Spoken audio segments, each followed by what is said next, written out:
we go. What is going on, Cover One crew? Welcome back to the show. Hope everybody is good as always. Man, we're diving into free agent frenzy. It is fantasy trends on the newly signed players.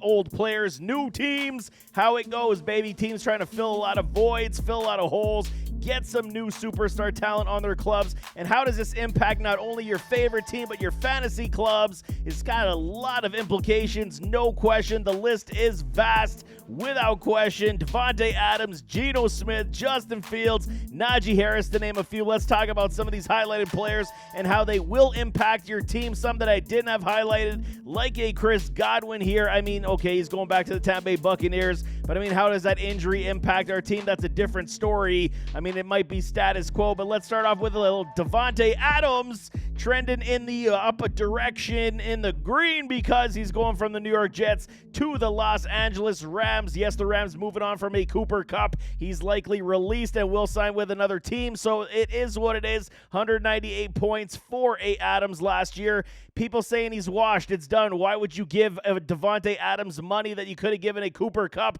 That says a lot more about Cooper Kupp to me, that the Rams do feel like he is on the wash trend where they could utilize a Davante Adams with a Puka Nacua for at least the next year or two with a Matthew Stafford, as they kept him in the fold as well. Definitely a big upside sign, as Davante Adams can be that outside guy where you got Puka playing on the inside. Definitely gives them a different mentality in with the LA Rams. I do like the fit. I think it is good. I think it will, definitely work out. Davante Adams just didn't work out in New York with an Aaron Rodgers. Definitely looked like it was, past its prime with an Aaron Rodgers. But with Matthew Stafford, we know he can uplift any wide receiver. And I really do like this, man. Trend up in the biggest of ways. Dynasty, definitely time to sell for Davante Adams. You could get a lot more than you did before in redraft leagues. I still would get him depending on his ADP. We still don't know those as of yet. But, as his ADP will continue to rise as the offseason goes, I do like me some Davante Adams. Geno Smith, he gets traded to these Los Angeles Raiders, and it's a big one. I'm telling y'all, man, this for the Raiders. They're trying to do a culture change. Yes, we know Geno is like the mid-level quarterback. He can uplift a squad. He can make it move in the right directions. You got Brock Bowers. You got a decent run attack, potentially going to be with a draft here this year as well for these Raiders. Tom Brady and a Pete Carroll trying to change that culture, and it starts with the quarterback position. You got it. This is not the long-term answer without question, but this could still bring with it some decent upside. Brock Bowers, we got a Jacoby Meyers. They're going to add more offensive pieces to this offense. Geno can make this thing turn in the right directions. 281 points last year with the Seattle Seahawks, who simply look like they're going for the tank for next year. Who they got their eye on for next year's draft? That's kind of what it's looking like, even though they did sign a Sam Darnold. But I'm telling y'all, Geno in the Raiders, I don't dislike it. It's not a great, trend up, trend down for me. It's kind of in that middle range where I do believe that 281 points to 300 points, definitely not out of the question for Geno Smith in 2025. I do not hate this pickup the trade, for these Las Vegas Raiders. DK Metcalf, he gets traded to these Pittsburgh Steelers. What a shocker of a move. We heard DK wanted his way out, requested the trade. Like I said, these Seahawks look to be rebuilding and, going for something of the tank mode. I don't know what Seattle's doing right now. Definitely a pivot from what they have done over the years. DK goes, maybe a little disgruntled, now that Jackson Smith-Njigba is the number one wide receiver in Seattle. Trend going down for DK for me right now. As we said, he signed a massive deal. You got him and George Pickens. On paper, looks fantastic, man. Two really talented wide receivers. Both could be relegated as a wide receiver one in this league. DK Metcalf, we know what he's still capable of, but $150 million for this man is a little bit steep for me.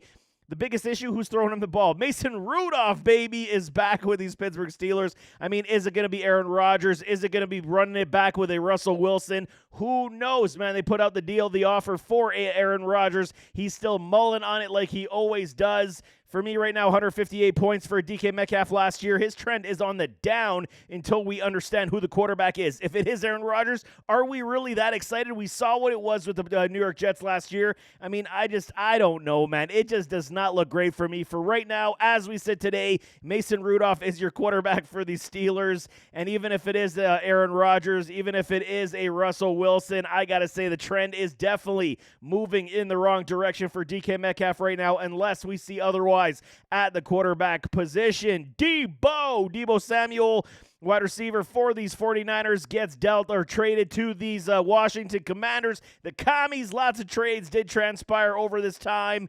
And I mean, this was right before free agency did open up. Trend is definitely moving up for a Deebo. Yes, we understand the issues with the injuries, the weight gain, not looking like the similar player that he was in the past. 128 points last year, not great. Okay, he did spend a lot of time in that medical room as well over these past 3 seasons. The 49ers have seen enough. They paid an Ayuk. I mean, Deebo's been obviously very vocal with the issues with the 49ers. He goes to Washington. This is a new lease on life.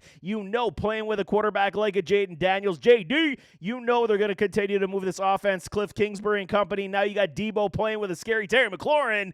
I mean, they're just going to continue to add weapons. They will add another wide receiver at some point, maybe in the draft as well. Maybe add another running back. The defense is still good. This team is ready to go, man. And based on what they did last year, adding a person like Deebo, who is multidimensional, multifaceted, can play in the run and the pass, definitely trends moving up in the right direction. Barring health issues, I love me some Deebo here with the Washington Commanders. The Commies, you got to love it, man. Cincinnati Bengals, they go and franchise tag a T. Higgins. And I did do a video on a T. Higgins. Where would he go? I was shocked, to say the least, that they would, franchise T. Higgins for yet another season. If you're not going to pay this man, why you keeping him in the shackles here in Cincinnati? He definitely isn't happy. Yes, it is $21 million on the tag plus. And, I mean, he did have a good, pretty good season, even though he dealt with some injuries last year. He definitely had 185.6 points, was rising up boards, and he was booming like a freaking madman last year when he was on the field. I mean, the Bengals, with Joey B, with Jamar Chase, with T. Higgins, and Chase Brown, this team has the offensive pedigree to at least score a lot of points. And when T. Higgins is on the field, he's a damn dynamo, and we know this. We would have loved to see him be a wide receiver 1 on another team and be that dude that we love. But, I mean, running it back with Cincinnati, I got trend up and down only because it's in the middle. That's kind of what I'm going with, this up and down trend. I think we're going to see a very similar stat line. 190 points, 220 points, kind of that similar stat line for a T. Higgins coming into the season once again, barring any health issues, and trying to run it back once again. I mean, franchise tag 2 years in a row. He wants his big deal. This was not his optimal landing spot, but at least we know typically what we're going to get from a T. Higgins this following season. Christian Kirk with these Houston Texans, trend up and down, coming off that injury kind of on the mid-level. I'm not expecting a whole heaping a lot, but I mean, they lost Tank Dell. His season in 2025 is going to be a wash, as his knee surgery basically just happened this past month, so he's going to be done for the 2025 season, if not a career, if he's ever going to return to the fold like he was. So they needed some, added help. Christian Kirk is a good wide receiver. He is that good, slot type of guy they can utilize here with C.J. Stroud. Biggest problem, they got rid of some offensive line. Who the hell's going to be blocking for C.J. Stroud again? It was very bad last year. Nico Collins, very good stuff. Joe Mixon, still love it. But, Christian Kirk adds a, good piece to this offense that could move in the right direction. Only 57 points last year, as he was shut down very early in the season. But, it's a good addition. Am I over the moon happy? Excited? Not really, but I think based on ADP, as he will be that much lower down the board, don't dislike it, because he should do better than what Tank Dell was doing last year. Evan Ingram, tight end, he goes and signs with those Denver Broncos. Trend on the down zone, man. Trevor Lawrence and an Evan Ingram, they had this chemistry where he could just throw him the football, done. PPR upside was up the wazoo for Evan Ingram coming off an injury. Denver Broncos definitely ascending, definitely moving in the right direction. You got to like what they're building with a Sean Payton. I do believe the value is here for an Evan Ingram, but it should not be, at least what we saw from the previous seasons where he can be a 100-catch type tight end. I think that there's too many mouths to feed on this team, especially with a guy like Bo Nix, who's still, growing into the NFL game. Bo looked very good last year, but can he support everybody with high levels of consistency? Highly unlikely. Cortland Sutton, Franklin, Mims, Evan Ingram. You got weapons on this team. There is no question. How many targets are going to go to his side is my biggest problem. Coming off the injury, should be good to go, but I'm definitely saying downtrend for an Evan Ingram for fantasy football. DeAndre Hopkins, D-Hop, he goes and finds his way going to Baltimore, a place where all wide receivers, aging wide receivers, go to die, apparently. I mean, we've seen the list. It is a massive laundry list of wide receivers trying to hold on. The Ravens just love the old veterans who only have maybe, a quarter tank left in the tank. I don't know. It's one of these situations. I mean, Diop's still trying to be in the show. He's trying to be with a club that can be a potential Super Bowl winner. I mean, did not work out for these Chiefs this past season. Trend definitely down. Diop did not showcase, anything spectacular with Patrick Mahomes, and we think it's going to be that much better with a Lamar Jackson, even though Lamar did throw for 4,000. Yes, it is Diop. Yes, he is still capable of playing some good ball with still Derrick Henry, Zay Flowers. It's a good option to have and round out your offense. I'm just not expecting a whole heaping of points coming as he is on the downtrend, looking more washed than he is on Excel rate. So I'm saying right now on the downtrend, D-Hop in Baltimore, I'm not expecting a whole heck of a lot. Sam Darnold trend in the up and down on the mid-level, 320 points. I could almost say this is a downtrend. Only going to got Jackson Smith and Jukeball and Kenneth Walker III. They're going to add some wide receiver talent. I heard they're in on Cooper Kupp potentially coming to the Seattle Seahawks. That would be nice. That would kick that trend up a little bit higher as well for Sam Darnold. Right now, we got to understand where we sit today. These things are very fluid, how they move up and down the boards. Sam Darnold, I mean, he had a great season. I mean, the contract wasn't even terrible. $10 million on a 3-year deal for Sam Darnold. It's not terrible. They can get out of this if it does not work out. And I mean, if it does work out, perfect. He's only 27 years of age, and they're moving in a different direction from a Geno Smith. They want to try to continue to build in the right direction in a division that is gaining strength on the regular every single year.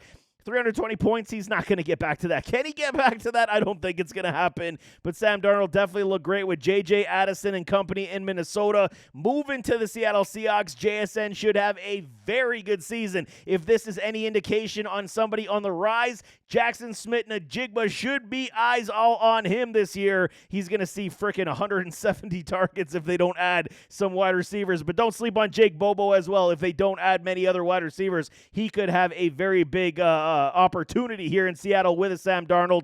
Don't hate it. I just think it's kind of going to be very similar stat lines, if not a little bit of regression based on how the team is built as of today. Unless they add more, then we will have a change of discussion on a Sam Darnold. Aaron Jones, he re-ups in Minnesota. It was very interesting to see his market wasn't very vast as well. Trend is definitely on the rise for me. Yes, they're going to go J.J. McCarthy, highly likely this season here in Minnesota, so we will see. No other running backs really to speak of. Aaron Jones going to be that dump-off guy, especially with a quarterback like J.J. McCarthy, who's going to be technically a rookie season, even though he was last year's rookie on the injured reserve. He's going to need the checkdowns. He's going to need the safety blankets. There's going to be some growing pains. Hand the football off. Aaron Jones still going to get quite a bit of work, man. Everybody dogged me last year saying Aaron Jones was done, finished, washed in Minnesota. I told y'all, nah, man, pump the brakes. He's still going to have a very good season. 216 points, man. He was a flex player every single week without even thinking about it. This year, again, I think is going to continue to be very similar, but I like the trend up only because of the rookie quarterback. They may run the football a lot, or second-year quarterback, but technically rookie. You guys know what I'm saying. I don't have to specify that, but he should be very close, 216.1 points, very close to once again repeating the similar stat line. I do like the potential for a lot of upside in volume. Justin Fields in the New York Jets trending up, baby. I never understood the Pittsburgh Steelers, okay? I get it. You thought you could win more games with a Russell Wilson. Yes, the pass game looked better with Russell Wilson, but it was almost as if they put the shackles on a Justin Fields, making him lose more confidence. Yes, the rushing upside for JF definitely did pump the tires, 120 points last year, and he was good. If you had him, weeks 1 to 5, he was good enough. He was scoring us 20-plus points in those contests and making life very easy, especially in Superflex leagues where you played him in your Superflex option. Going to these New York Jets, reuniting with guys like Garrett Wilson, you gotta love this upside 100%, and I gotta believe they're gonna allow this man to throw the football a little bit more. There will be interceptions, there will be issues. I mean, it's about growing the confidence of the quarterback. It drives me absolutely crazy when these NFL teams rip out the confidence, and then you say, what's wrong with this quarterback? You killed his confidence. He doesn't feel like he can even play in the league anymore. So I'm telling y'all, this is a good move for these New York Jets. Hopefully they do build it out in the right direction. New coaching staff, familiarity with a Garrett Wilson. I do like this quite a bit, and I think that his ADP will continue to climb as we get closer to the offseason. Najee Harris, he gets dealt or a free agent pickup to these Los Angeles Chargers. Harbaugh loves these type of running backs, hard-nosed, volume-heavy type of guys he can lean upon. I just don't know what else to say about a Najee. Yes, the trend is up only because of volume upside. There's going to be massive upside here for volume for Najee. Potentially also adding in the pass game for him as well. Getting back to his rookie season where I believe he caught, 70 passes? Maybe that is the MO with a Justin Herbert. I like the way they're moving in this direction. They got a lad McConkey. He's a good lad. I mean, they got QJ, not really excited, and then they re-signed a Mike Williams, not necessarily, turning the tides to be good and happy here. I mean, for offensive punch. But Najee Harris, to me, is one of these guys. He's like a Leonard Fournette. He's just getting older very fast, and it just doesn't, appear. Okay, you look at his stat line, and Najee Harris, he's 1,000-yard rusher every single season. That does not paint a full picture of what Najee doesn't do on the field. Definitely lost a step. Definitely isn't as fast and quick as he used to be, and he's only been in the league for 4 years. Volume upside is key. Definitely PPR upside is here as well. 186.6 points. Okay, I do like the trend for volume upside going up, but I don't know how much I'm willing to bank on Najee being over 220 points this year with these LA Chargers unless he scores a heaping of touchdowns. Javonte Williams, Vontae, my dude. He finds his way to these Dallas Cowboys who are cap-strapped, and they needed some running back talent. They lost a Rico Dowdle, and they go get Javonte. I was a huge Javonte supporter coming out of UNC. He was one of these guys, like everyone's talking about an Ashton Genty being, the best running back in college football with yards after contact. Javonte Williams was that same dude, man. He led the FBS, or was one of the leaders in the FBS coming out of college for being yards after contact. He was a great running back. He truly, truly was, and he was starting to pick up steam with these Broncos until he went down with that ACL injury. I'm hoping the change of scenery does give him more life. I love Javonte Williams, always have, and I just, you want to see him kind of turn that corner, and maybe coming to these Cowboys will actually help that. The only issue, they lost some offensive linemen. This offensive line is definitely going to be weaker this year, and the Cowboys don't have a lot of dollars to spend. You're talking about trend, volume upside. I do like it. We see Miles Sanders could be also signing a contract here also with these Cowboys, so you're going to have a 1-2 punch of Javonte and Miles Sanders. It's okay. I mean, there's lots of volume that could potentially go around here, but I am not necessarily selling the farm on Javonte until we see them, fix this offensive line. But 131.9 points definitely should be exceeding that this year with these Dallas Cowboys, barring any other injury issues that we do see. Speaking of Rico Dowdle, he finds his way to these Carolina Panthers. Don't dislike it. Chuba Hubbard is there, though, for me. And it's very kind of peculiar on why he would go to a tandem approach. Yes, I understand that these Carolina Panthers, they lost the rookie Jonathan Brooks last year, again to that ACL. His 2025 season is over, but the trend's got to be moving in the wrong direction for Rico. He went from being an RB1 with the Dallas Cowboys to now being in a split backfield with Chuba Hubbard, he got paid already, got his extension, and he was the leader in this backfield once again. They're going to keep riding the hot hand. Rico does give that little thunder and lightning punch to this offense in the running game, be in the tandem approach. 178 points. Very good season for Rico. This definitely has got to be looking to going on the wrong direction and moving down for stat-wise. I'm not a huge fan of Rico anyway, but the landing spot definitely does, make me pause and say I'm not expecting a great heaping of volume unless a Chuba goes down. Last one on the board. It is a Josh Palmer going to the Buffalo Bills. My Bills. Bills Mafia get up. I've always been a fan of Josh Palmer. This is no Bills bias whatsoever coming out of Tennessee. Huge fan. You guys go watch my stuff. I think I even had Josh Palmer as a potential sleeper candidate last year with Justin Herbert. Did not materialize. He had a few really good contests only finished with 87.9 points. It didn't work in John Harbaugh's or Coach Harbaugh's system. I mean, maybe with the Buffalo Bills, maybe with a Josh Allen, it should be better. But you got to think the way that the Bills play football under Joe Brady, they're continuing with this everybody eats mentality. Everybody's going to have an opportunity. Josh Palmer is a great route runner. He can separate with the best of them, and he does manipulate whether he's going on that slant route in or out. I mean, the guys at Cover One definitely broke down his film very well also, so check that out if you're looking for some Josh Palmer insight. But he is a good wide receiver, good size, very good hands. He had dealt with some injuries last year. If he can stay healthy, playing with a Josh Allen, I mean, Brandon Beane might have hit the home run here. I'm not going to say it's going to happen. I am excited for a Josh Palmer. I think he could be great. Is he ever going to be elite? Probably not, but I think he could be very good to great in this Buffalo Bills offense, catching a lot of passes and making a lot of plays. But there you have it. That is, this little list right now, it's going to continue. Still have a lot of waves to happen in free agencies. A lot of teams waiting for guys' price tags to come down. But, I mean, offensively speaking, these are kind of the big ones that we see as of today, how they'll impact your fantasy team, how they're going to impact your favorite team. There is value here, and I can't wait to get through the ADP rankings when we start to discuss where these guys' values are, and it's going to be unbelievable. Love it. We got so much to do, man. Scouting reports coming, NFL draft coming.